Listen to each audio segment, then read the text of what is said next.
Miguel Ángel Hernández, tenemos aquí un mogollón de material que has traído. Vamos a hablar un poco de... Medio siglo, casi de coleccionismo, ¿no? y de creación propia.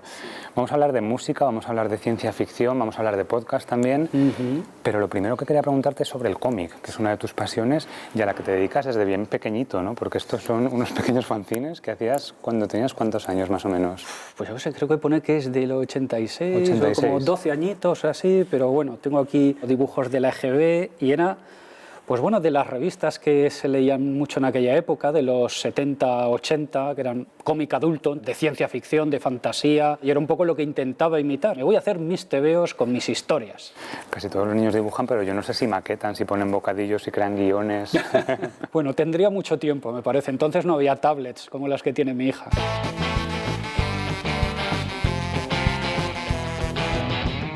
Entiendo que en el año 2010, más o menos, hubo un antes y un después en el que decidiste tomar las riendas y coger esto en serio, ¿no?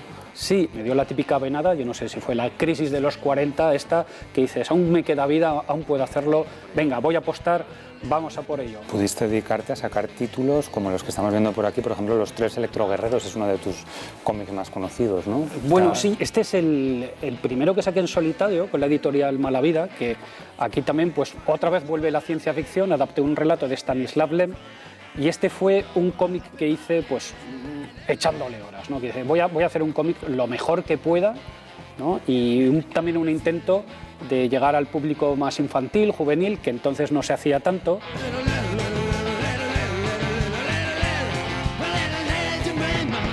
Te liaste la manta a la cabeza un poco más tarde, a ver si lo digo bien, con el Necrocomicon.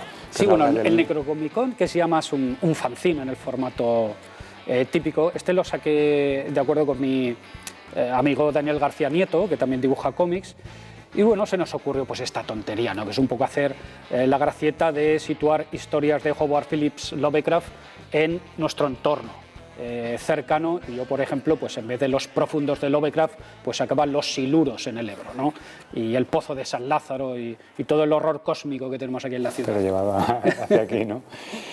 También hay algunos dedicados al rock and roll. Está Rock and Roll Comics porque sí, es otra de tus pasiones y ahora nos adentraremos también en tu faceta más de músico, ¿no? Sí, de este saqué dos que están aquí y sí, fue una idea que se me ocurrió, bueno, de esto que ibas valorándola mucho por la cabeza, de contar anécdotas reales de la historia del rock, de estar de increíble pero cierto, en formato de cómic.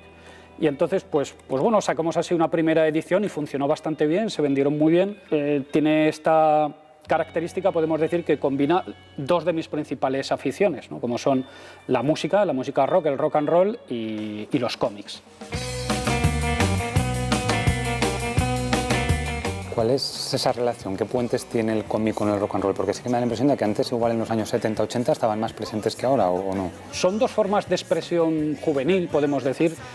Y luego además que ya entonces había ósmosis entre los dos mundos, ¿no? Había canciones dedicadas a personajes de cómics como el Charlie Brown, creo que era de los Coasters, que esta fue de finales de los 50, primeros 60, la canción de Batman, por ejemplo. Ya desde el principio eran dos mundos muy conectados. Toda esta cultura musical la tienes porque te ha interesado siempre la música y has tocado en un montón de bandas. Quizá la más conocida sean los Twangs. Los Twangs, sí, porque ya es una banda que vamos para 18 años y estamos ahora en la formación original, otra Además, vez. Sois muy reconocibles, ¿no? Porque sí que, aparte de la música, es un poco rockabilly, las vestimenta que lleváis, los gorritos, las borlas, el vestir de negro. Sí, es una especie de juego, entonces, por el tipo de música que hacemos, 50, 60, había bandas que eran muy de tocar en fraternidades, en universidad, que eran muy de disfrazarse, ¿no? Y de hacer el payaso. Pues como nosotros hacer el payaso se nos da muy bien, casi más que tocar, pues se nos ocurrió adoptar esta estética que es muy sesentera y que, por otro lado, también, si te da por conectarlo todo, es también muy de cómic. Es muy de cómic y a eso quería ir. Habéis ganado el premio al mejor fanzine del último Salón de Cómic de Zaragoza, sí, con una historia de los Twangs, que es el Twangcine, no sé si lo tienes también por aquí. Sí, lo tenemos aquí. Vale. Sí, se nos ocurrió esto porque dos de los miembros del grupo, Francho y Javi, dibujan cómics también, y se nos ocurrió esto, hacer un cómic contando nuestras historias, obviamente muy exagerado todo, o muy caricaturesco, pero contando, pues bueno, experiencias que habíamos tenido, dándoles la vuelta, relacionado con el grupo, convirtiéndonos en personajes.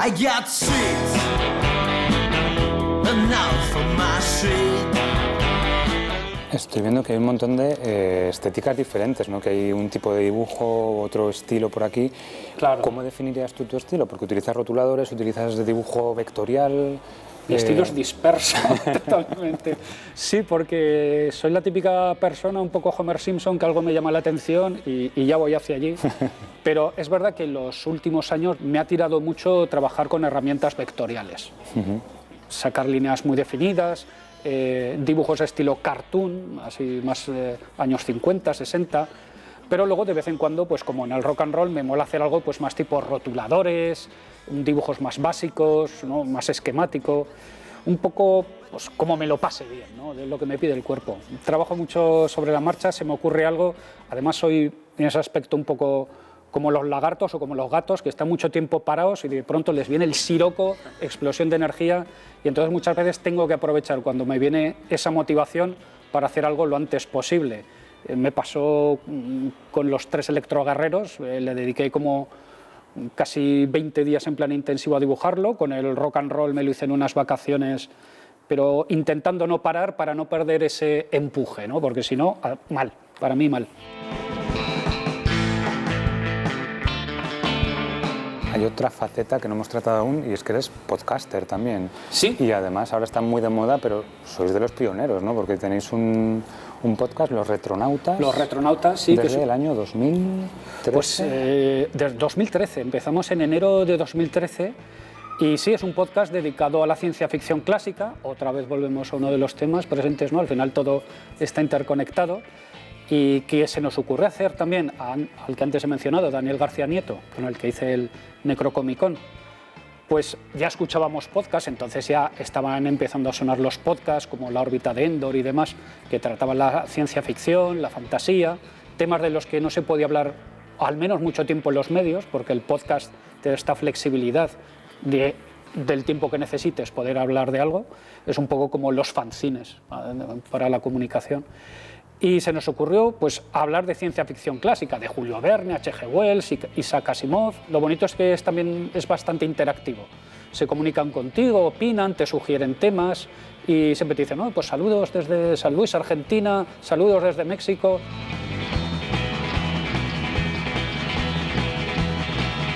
Veo que la ciencia ficción que te acompaña desde muy pequeño te ha seguido también en toda tu trayectoria.